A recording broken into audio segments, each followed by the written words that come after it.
Bilang udah ditekan.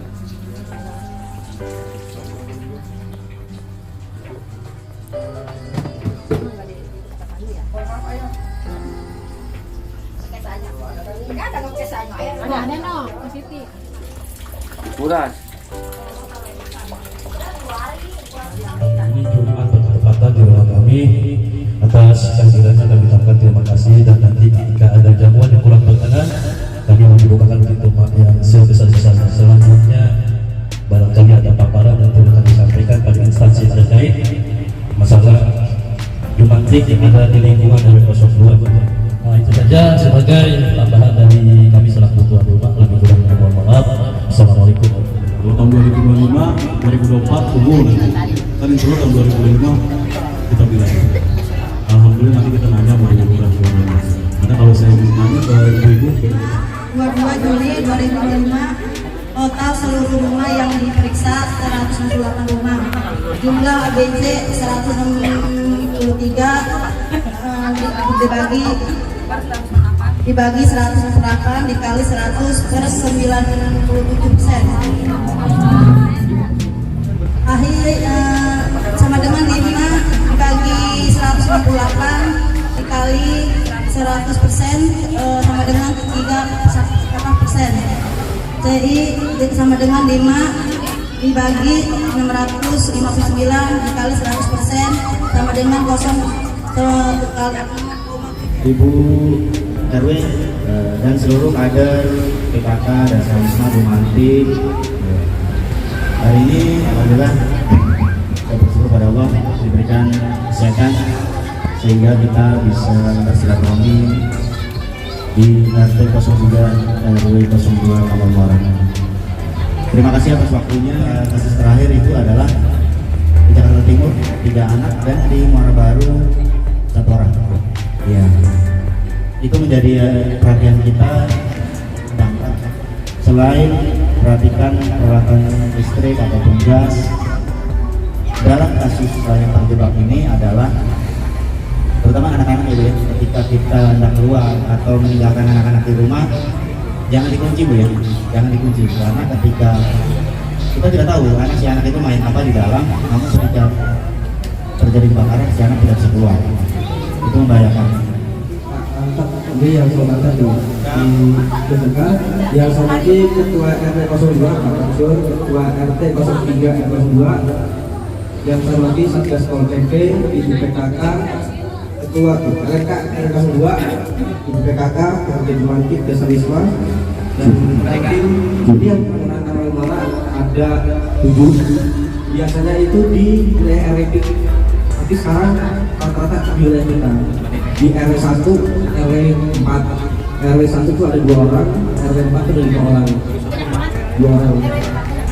RW 4 itu dirawat di RS Gun, sama di Cengkareng ada, RT 4 atau RT 5. Ada aku di sini. Kemarin saya ada survei sama Bu Rika, gitu kan, udah survei, memang itu hanya di wilayah itu. Tapi setiap keluarga negatif tinggi, betul.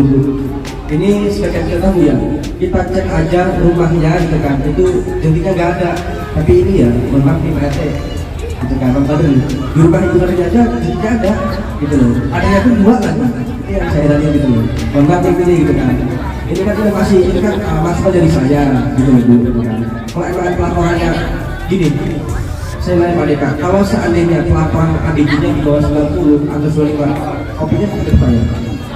Jadi nggak mesti 95 tuh, walaupun 86 itu nggak masalah, gitu. Jujur aja lah gitu kan.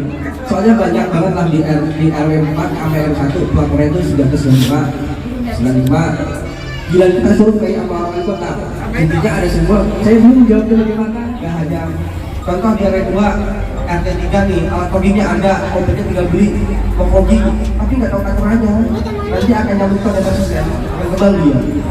Nah gitu Bu, kenapa kita fogging menuju dari kasus itu supaya tahu aturannya gitu. Terus untuk pelayanan di puskesmas seperti biasa Bu ya, ini sih ada perubahan sedikit untuk KTM. Kalau untuk KTM itu dikenakan wilayah Kamal Muara gitu. Kalau domisili Kamal Muara ada pindah kartu, biasanya jaring ke Telunggung ya, kan dengan lagi. Jadi pilihan emang juara bisa ke kita, luarnya malah yang itu. Itu untuk contoh, kartu KTP kartu suara, KTP mana? Itu wajib tanggung. Baik, di sini mungkin saya akan mereview sedikit yang mengenai penyakit dari DBD. Mungkin dari Bapak dan Ibu sekalian mengetahui penyakit DBD secara garis besar mungkin sudah ketahui.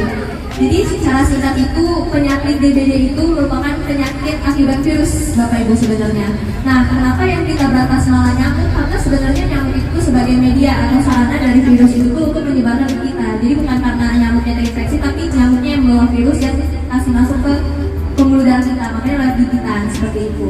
Sebenarnya untuk mengetahui DBD atau tidak itu dilihat dari pola demamnya. Apabila seseorang itu terkena DBD, biasanya tuh demamnya itu secara mendadak Bapak Ibu, di mana suhunya itu tinggi sekitar 38 sampai 40 derajat seperti itu. Nah, identiknya dari DBD itu demamnya itu biasanya 2 hari tinggi, tapi ada pola bebas demamnya di hari kedua atau di hari ketiga. Makanya kebanyakan orang-orang, apalagi anak-anak itu di hari ketiga pasti pada masuk sekolah. Padahal di saat pola bebas demamnya itu pola masa krisisnya dari DBD. Karena apabila anak itu banyak aktivitas, kurang istirahat di saat pola bebas demamnya, malah menjadi semakin berbahaya bagi kesehatan anaknya. Karena saat pola bebas demamnya itu malah virusnya lebih aktif seperti itu. Makanya setelah pola bebas demamnya 1 hari itu makanya terjadi demam lagi. Nah, gejala-gejala dari DBD yang kita ketahui itu gambarannya kurang jelas, dimana bisa terjadi mual muntah, diare, nyeri seperti itu. Nah, mulai jelasnya itu biasanya di saat keadaannya makin parah.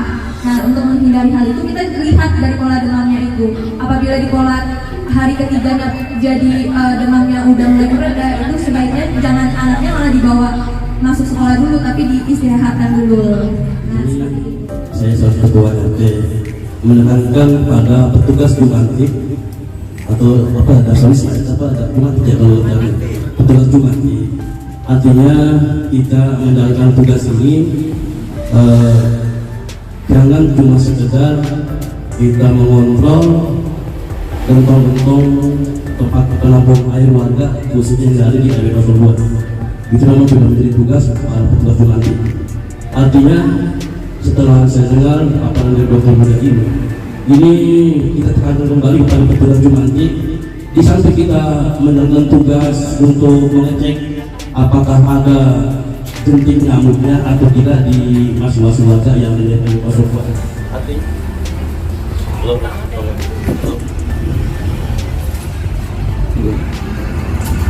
ya, dulu dah. Artinya petugas Jumantik ini setelah menjalankan tugas sebagai petugas Jumantik di masing-masing warga mengasih informasi. Kenapa? Tadi harus berantai, kemudian berantai di Dr. Muda. Kalau Dr. Muda ini menyampaikan pada petugas Jumantik, RW, dan nanti petugas Jumantik nyampein kepada warganya ketika ada warga yang kena DBD itu tadi harus disarankan terlebih dahulu, harus tahu dulu penyakitnya dulu benar-benar kena DBD atau tidak. Dan apalagi kalau memang sangat serius itu kena kalau nggak bertindak, nggak informasi dari petugas Jumantik, ini agak sulit menurut saya. Artinya makanya saya katakan pada tugas Jumantik khususnya di RW 02 ini, di samping kita menjalankan tugas untuk jentik nyamuknya, nyampein juga kepada warganya. Artinya apa tadi kalau memang ketemu dan nyampein di situ, kalau petugas Jumantiknya nggak tanda itu sangat bahaya. Bisa dikompres hangat seperti itu. Tapi jangan dikompres dingin karena kan anaknya juga bilang. Jadi kompres hangat, jangan terlalu panas juga untuk anaknya supaya merendahkan lah seperti itu. Cuman kalau mau juga bisa beli di apotek atau juga ke puskesmas langsung bisa ya Mas Agunya. Itu untuk beli obat namanya obat peredam demam aja. Contohnya tuh seperti paracetamol. Kayak yang di Indomaret itu dijual, salah satunya kayak Panadol seperti itu. Tapi jangan kebanyakan juga yang Ensamol. Itu obatnya diberikan ketika demam saja. Jadi kalau misalnya diberikan biasanya 1-2 jam itu udah bekerja meredakan demamnya seperti itu. Namun apabila masih terasa demam, itu bisa sekali langsung dibawa ke puskesmas juga, ke fasilitas kesehatan terdekat juga. Nah, untuk yang gejala yang emergensi akan berbahaya dari DBD kan salah satunya tadi dehidrasi itu. Nah, untuk dehidrasi itu penanganannya itu nggak butuh obat sebenarnya, tapi butuh cairan. Nah, cairannya itu bisa diberikan seperti air minum biasa, air putih. Jangan pernah dikasih teh, kopi, susu, itu jangan pernah dikasih juga. Langsung air putih biasa aja.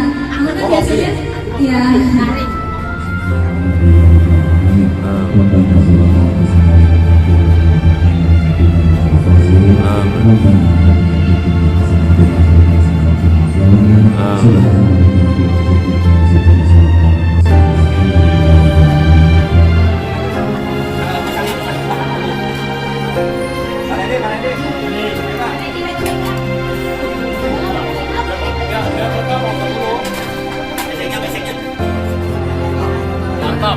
Ketiga luar.